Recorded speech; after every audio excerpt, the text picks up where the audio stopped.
Hello, everybody. It's Dave Neal, stand-up comic and host of the Rush Hour podcast, with a pretty big update from the Blake Lively, Justin Baldoni lawsuits. Yesterday, they had the court meeting where they discussed when the depositions may be held, who's involved, will the court date be moved, is there a gag order, and leaving the courthouse was a happy Brian Friedman for Justin Baldoni's side. We have a source that is sharing what Blake Lively is thinking. They say she's surprisingly calm, but we also have new fraud accusations to sift through in the amended complaint. These fraud accusations are essentially the breach of implied covenant of a good faith contract. I'm probably messing this all up, so just stick around. I'm going to let the lawyers explain it all, but essentially it's the evidence that Justin Baldoni has that shows that Blake Lively was refusing to sign her contract. Breach of the implied covenant of good faith and fair dealing occurs when one party interferes with the other party's ability to enjoy the benefits of the contract. Now, in this case, was Blake Lively not signing her contract? So then at the very end, she could dangle that over their heads and say, I don't give you any permission to use my image, or whatever the case may be. I will not do the necessary things like show up to the press events and things like that if I don't get my way. Also, I'm going to share clips of Blake Lively having one of those oops, gotcha moments where it's revealed one of the very the minutia of creative differences that existed between Blake and Justin Baldoni. And remember, when it comes to creative differences, tie goes to the director and producer of the film. But in this case, if you don't have a contract signed, one thing that we might have learned from this is that in Wayfarer's sort of happiness and willingness to work with Blake Lively, they were part of kicking the can down the road in signing that contract. Now, they tried everything they could. I'm going to share the contract, the emails, them trying to get her to sign it. And in the end, as far as I know, I don't think she ever signed the dang thing. It was used against them. Is this something that happens a lot in the Ryan Reynolds, Blake Lively world? I'm not too sure. I personally hate signing contracts. It makes you beholden to an agreement. Ugh, who wants that, right? Well, in this case, we're going to get into it. I received this message from somebody, and we love the feedback. Hi, Dave. I noticed something in Justin's new timeline that I haven't seen anybody talk about yet, but it's pretty significant. It says that Blake Lively kept refusing to sign her actor agreement for over a year, despite Wayfarer's attempts to get her to sign it. That's what gave her the ability to threaten to not promote the movie. Otherwise, she would have been contractually obligated to do so. It shows just how calculated and planned her actions were. I mean, yeah, they're not wrong. Thank you so much for this comment. We're going to dive into it. First, let's look at this clip where it was brought to Blake's attention, the Lana Del Rey song that Blake fought to have in the movie. Again, this would be a normal creative conversation to have if there wasn't all the other issues going on. But it just goes to show that from wardrobe to music, it looked as though Blake was steering the ship. When I heard Cherry by Lana Del Rey. Right? Yeah. Screamed. They begged me to take that song out of the movie. Why? I'm not supposed to be talking about this. Oh boy, I'm not supposed to be talking about this. Foreshadowing to a $400 million contract or lawsuit. Another $250 million this way. I mean, we're just billions of dollars lighting it into the air right now. But because they felt like it was like too charged and heavy, and things are still good with Ryle at that point, so you don't want to feel that charge. And I was like, the moment Atlas enters, things are charged and heavy. Like there's conflict, there's pain, there's turmoil, there's tension, because you're like, oh my God, my soulmate, the one that got away in my life, this person who's haunting me in everything I do and everywhere I go, is here now, and we still had that connection. So I think this is great.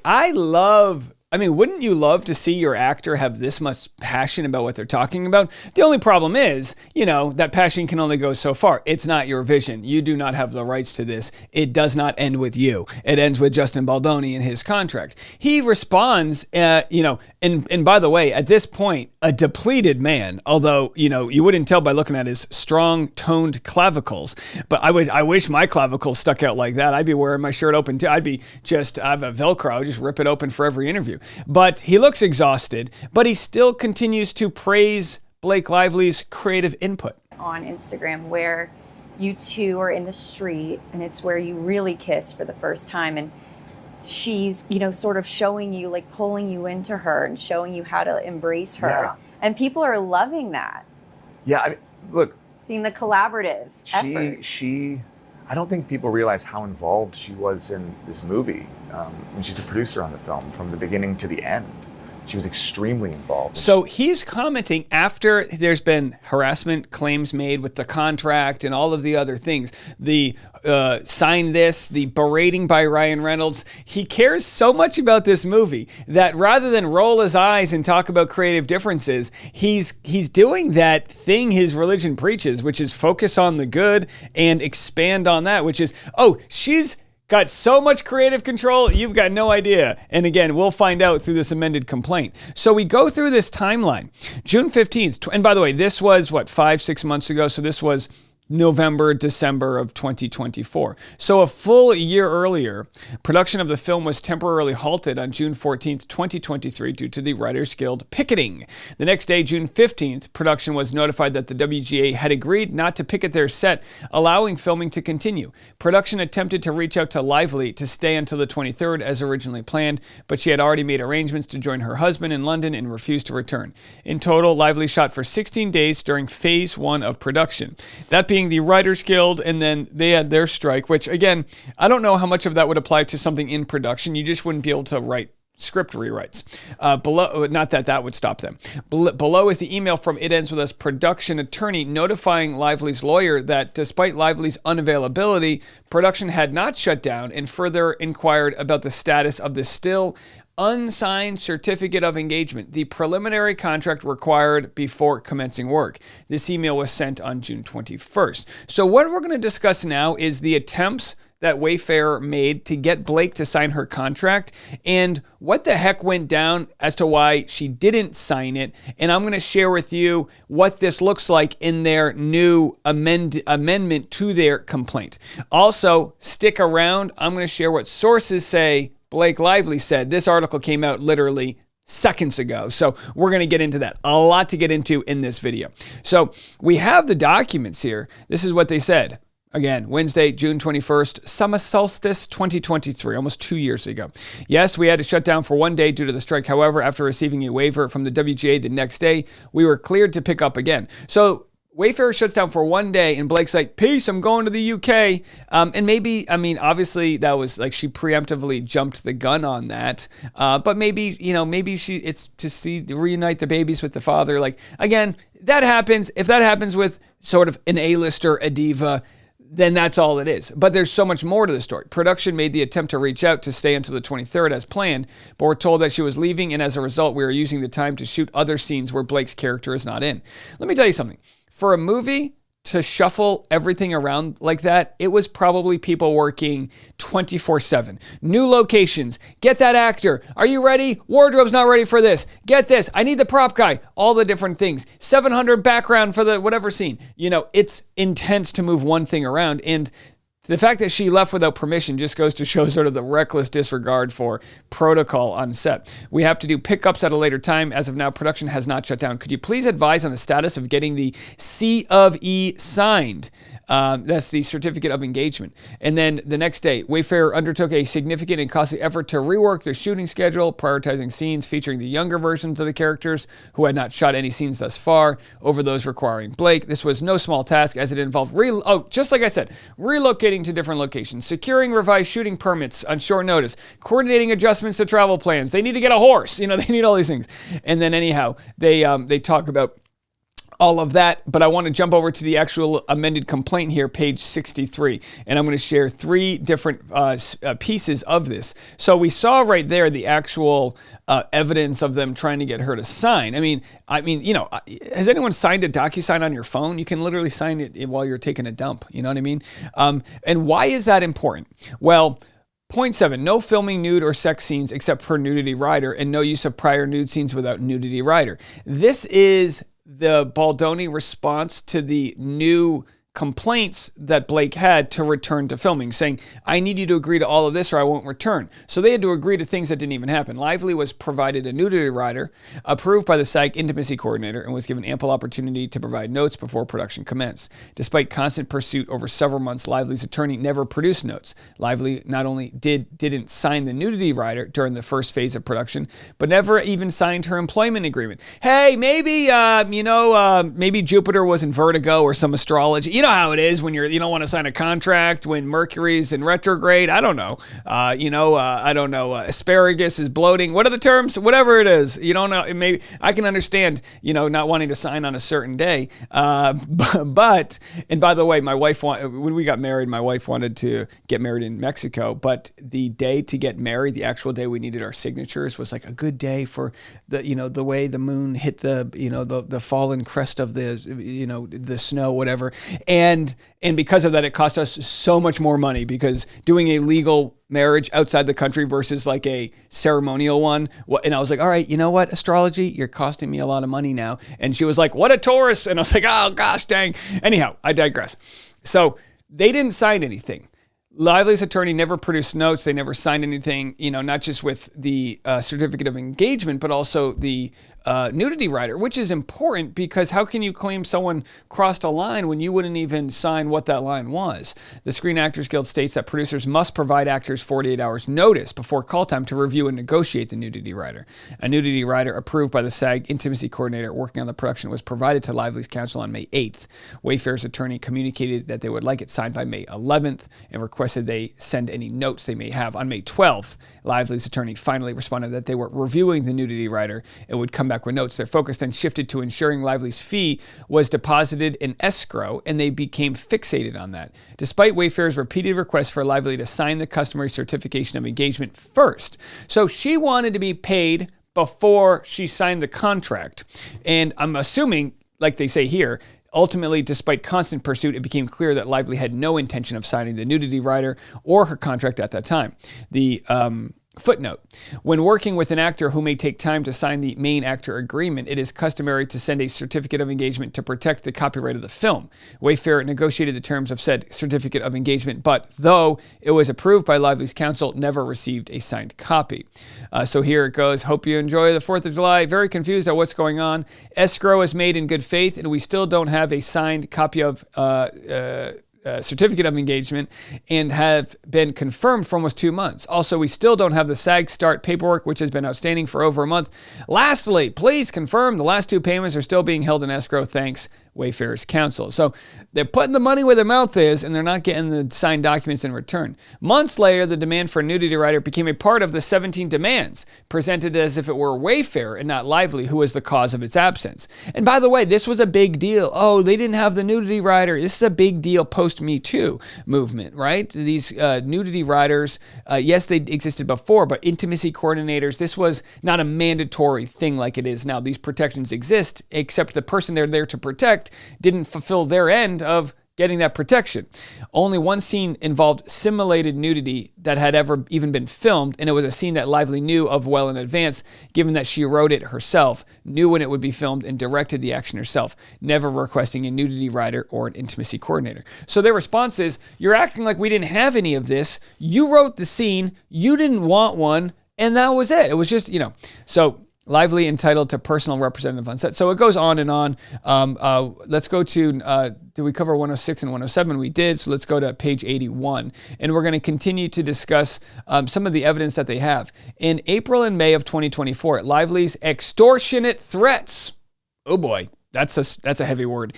Extortionate threats coerced Sony to allow her to create her own cut of the film, a right that is exclusively reserved for directors. Now, Sony doesn't want to be involved in this. They've got bigger things to worry about. So they in the end, squeaky wheel gets the grease, would rather please Blake and Ryan versus hold up their end of the contract at Wayfair and Sony's expense, despite Baldoni and Wayfair's rightful protests. Sony's reasons for acquiescing to these beyond in unreasonable demands were clear. Sony told Wayfair in no uncertain terms informs that Lively refused to promote the film unless her demands were met. Wayfair, feeling increasingly cornered into agreeing to Lively's demands, attempted at least to require that Lively finally sign her engagement contracts if her demands were to be met. Even this basic ask was refused, and Sony urged Wayfair to give in. So Sony says, Wayfair, come on, just figure it out. Who cares? Jamie, and this is the actual text message between them and Sony. Sony dropped the ball big time on this. My Sony. Jamie and I have Redacted on here too. Redacted has gotten Blake to approve the trailer we want with our narration, the chair kick, the bruise, etc. And Blake is calling Redacted to approve the song, Taylor Swift. She, of course, just reached out saying she is asking for time with Redacted, her editor. We know it was conditional on signing contract, but asking if you will reconsider so Redacted can release the trailer and Blake does not change her mind recalling. Jamie Heath responds, I'm available to talk on the phone. Call me if you're free. That means no. And they said, you guys don't. So I'm assuming they talked on the phone, maybe not. And then that person, oh no, this is right after. The Sony executive, what an a-hole, says, you guys don't want to play ball. You are going to delay and greatly hurt the movie. Good luck. Oh, shut up. How passive. Good luck. Yeah, how did this work out for him?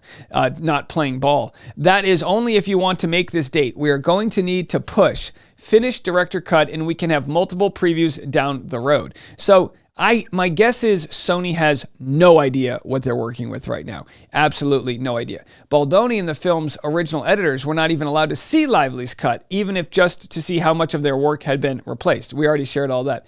So still believing that in a sane and just world, despite Lively's continued extortion, an actor would never be allowed to usurp his legal rights as a director to create and release his cut of the film, he assumed that Lively's edits would simply supplement his work. Thus, Baldoni continued refining his director's cut. Lively threatened to refuse to promote the film or approve any related marketing materials, trailers, posters, social media posts, a doomsday scenario for this major motion picture. Doomsday scenario. Let's put this on that's going to go right on the title. Wayfair and Baldoni were extorted into acquiescence to more and more demands. This includes co-funding, together with Sony, a friends and family screening of her version of the film, which they had not approved or even seen, entirely at her insistence. We go on to page 216. I mean, it's absolutely wild here. And again, there are different names for contracts, right? So like when we talk about this certificate of engagement, it really is, it's like if she doesn't sign this, Here's the term, an agreement called a certificate of engagement, COE, that transfers to a studio or production company all rights in the results and proceeds of the services of an independent contractor, talent like an actor. So I'm not entirely sure, but if she doesn't sign this, does that mean she doesn't give rights to use her image in scenes she doesn't agree about? I mean, the reason why you have to transfer these rights, and I could be wrong, you have to transfer these rights to the production side of things to ensure that the appropriate agreed upon people will edit it. Now, are there scenarios where a film sucks? It could be that Blake was in a movie she hated and she's like, dang, I should have never signed that certificate of engagement. And it's like, I guess that's just the risk that you take, right? All right, page 216. So here is the amended complaint. And again, right after this, I'm going to share with you what Law and Crime had to say about it. Breach of implied covenant of good faith and fair dealing. Whoa, that is a heavy word or a sentence. Breach of implied covenant of good faith and fair dealing. We're going to hear a lot about this against Blake Lively. The Wayfair parties hereby repeat, reiterate, reallege, and incorporate by reference each and every allegation of the complaint as if set forth fully herein. Lively and the Wayfair parties entered into a contract by which Lively agreed to perform as an actor in the film It Ends With Us. And by the way, I love how these complaints they're so clear, right? This is, in the end, what they're going to have to illustrate to a jury, all of the ins and outs of a very complicated situation. The Wayfair parties did all, or substantially all, of the significant things that the contract required them to do. Or, in the alternative, the Wayfair parties were excused from having to do those things. All of the conditions required, if any, for Lively's performance had occurred, or, in the alternative, were excused. Lively engaged in conduct that prevented the Wayfair parties from receiving the benefits contemplated under the contract. Specifically, Lively interfered with the production by making repeated threats and demands in order to seize creative control over the production, editing, and marketing of the film, such that the Lively parties were deprived of the opportunity to produce, edit, and market a film as contemplated by the contract. In doing so, Lively did not act fairly and in good faith. the Wayfair parties were harmed by Lively's conduct. The Wayfair parties hereby repeat, reiterate, reallege, and incorporate by reference each and every allegation of the complaint as if set forth fully herein. There was a contract between the Wayfair parties and William Morris Endeavor, WME. The Lively parties, Lively and Reynolds, knew of the contract. The Lively parties, Lively and Reynolds, prevented performance of the contract or made performance more expensive or difficult. Specifically, upon information and belief, Lively and Reynolds made threats and or demands to induce WME to cease performing under its contract with the Wayfair parties. And again, this is all important because you can't get in the way of someone else fulfilling their contract. In good faith. If you get in the way accidentally, you do something, whatever. But if there's motivation and intention behind disrupting someone else's contract, that's illegal. Case in point, our good pal Reality Steve, right? He isn't allowed, in order to acquire spoilers, he isn't allowed to pay a Bachelor star for a spoiler if that would violate that Bachelor star's contract, even if Reality Steve isn't under contract. I can't pay you to do something against your contract because then I am facilitating the breach of your contract. Do I have that right, my lawyer friends out there? The Lively parties, Lively and Reynolds, intended to disrupt the performance of this contract and or, in the alternative, knew that disruption of performance was certain or substantially certain to occur. The Wayfair parties were harmed. The Lively parties' conduct was a substantial factor in causing the Wayfair parties harm. Upon information and belief, each of the Lively parties, Lively and Reynolds, was aware that the others planned to commit the tort of intentional interference with contractual relations against the Wayfair parties, and that each of the aforementioned Lively parties agreed with one another and intended that the wrongful acts pleaded herein by committed. Accordingly, each of the aforementioned Lively parties is equally liable to the Wayfair parties for the tort of intentionally interference with contractual relations by release of their conspiracy to commit the tort. Pass interference! Throw the flag! The Lively parties, Lively and Reynolds, have engaged in the above alleged conduct with oppression, fraud, and malice. Accordingly, the Wayfair parties are entitled to an award of punitive and exemplary damages in an amount to be proved at trial. Wow. So they go into the next cause of action, intentional interference with prospective economic advantage. The Wayfair parties hereby repeat, reiterate, reallege, and incorporate by reference each and every allegation of the complaint. They were in an economic relationship with WME that would have resulted in the economic benefit to the Wayfair parties. They knew of the relationship and it was wrongful conduct by making threats and demands that WME terminate its economic relationship. How are they going to prove that? How are they going to prove that? That's what it comes down to. How are they going to prove the malice? Well, you could argue ignorance isn't an excuse of the law, and Blake Lively's done many movies. She knows what these contracts are. By engaging in the conduct, Lively parties intended to disrupt the relationship, and the alternative knew that disruption of the relationship was certain or substantially certain to occur. The relationship was disrupted. The Wayfair parties were harmed. The Lively parties' conduct was a substantial factor in causing the Wayfair parties harm. So it goes on and on.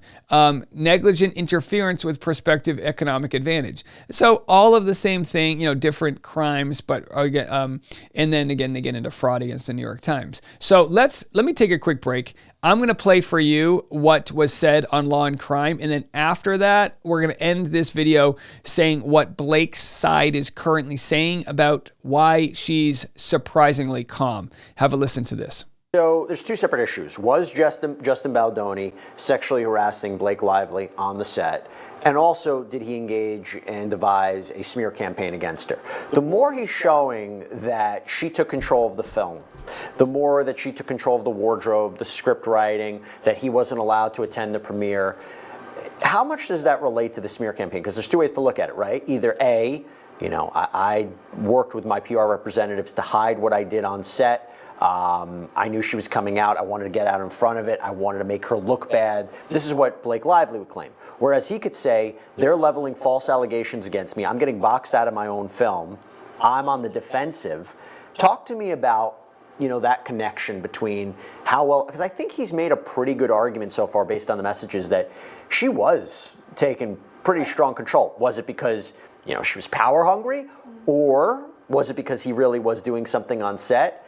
And he's like, I don't want any of this to come out. Do whatever you want. I'm struggling with what to believe and what to make sense of. Tell me what you think. All those communications and information about her taking over everything from wardrobe to script, all that, I think it does two things. One of the claims that he's making against her specifically is what's called breach of an implied covenant of good faith and fair dealing. So he's saying by this constant, what he's saying is interference, her sort of stepping outside of her lane, impeded on his ability to fulfill his contractual obligations to produce, edit, and direct this movie. So that just helps to support one of his legal claims. And I think also just as a theme, it sort of helps to add to what he's saying is, I did everything to try to appease her. There's no way I could, possibly in his claim, harass her or create any sort of toxic workplace environment when all these communications show I did my best to try to work with her, collaborate, make her feel good, assure her. Right. So I think it accomplishes both of those things. Bradford, before we let you go, one more question. All right, so I mean, they go over everything we just talked about. I think what's interesting when you see the sort of legal pundits now discuss this is, look, I'm a nobody. I don't know what the hell I'm talking about. I'm learning this as audience. So we as an audience that don't have law degrees, sometimes we can get duped by all this legalese, right? But to hear them say essentially the same thing that our intuition says, which is, well, he wasn't putting a smear campaign on for any reasons other than to defend himself. It's almost like getting mad at him for throwing a punch when all he has done is taken, self-defense classes. I think that's a great analogy, right? He didn't throw the punch. He just took the classes to defend himself from the punches that were coming his way. So anyhow, we've got this update here from page 6. Surprisingly calm, Blake Lively smiles in sweet selfie with Ryan Reynolds amid Justin Baldoni legal battle. So there they are. I don't know. The glasses don't do it for me. The checkered print, not really a fan. But either way, there they are, taking a selfie in the snow. The Source told People magazine that Blake Lively is trying to focus on family life and being present with her kids as her legal drama with Baldoni plays out. So there she is, right there at Video Village. Maybe she's, we call it a control freak. I'm going to try to get in touch with a psychologist and talk about avoidant attachment, because I do think there's something might have gone on there when Justin Baldoni started telling her no. And maybe it triggered some real childhood wounds. I mean, that's, hey, look, you might not like her, but everyone acts a certain way because of standards that were set in their life, and it could be that maybe that's been triggered. Now, again, it wouldn't be Justin Baldoni's fault. He tried everything under the sun to be collaborative with her, but as is proven often, it's never enough. Hey, look, Ryan Reynolds and I are wearing the same color outfit, so not too bad out there. All right, Blake is surprisingly calm and just tried to focus on family life. She's in constant contact with her team. An insider told the outlet Tuesday she sees the whole lawsuit drama as a necessary bump, but she's not letting it take away from her main focus, which is her children. Oh boy, I mean, look, I don't know if I would call it a necessary bump. I would call it an absolute avalanche of destruction heading her way. I don't wish that upon anybody, but these new accusations of fraud, of weaponized extortion, these accusations, if proven, will be very damning. And if Blake ever works again, let me just say she's better be prepared to sign that contract ahead of time, because nobody in their right mind is going to want to have to deal with this nonsense. And that's what it comes down to. Is Blake enough of a once-in-a-generational talent, and is Justin Baldoni, that they can overcome this? It's like, sure, she's great, but boy, Leighton Meester's looking really good right now because she doesn't have this drama following her. So again, that's your update. I know we covered a lot here. Do me a solid if you haven't already. If I've earned your trust and your respect, hit the subscribe button. Help us out as we continue to follow this ongoing legal battle. We'll have great conversations coming up, and I think this week we're going to get new claims from Blake Lively. Stay tuned. We'll break that news when it comes out. And I'll be back this afternoon, so you can scan that QR code if you want to listen to the Rush Hour podcast. Otherwise, I'll have it for you right here coming next.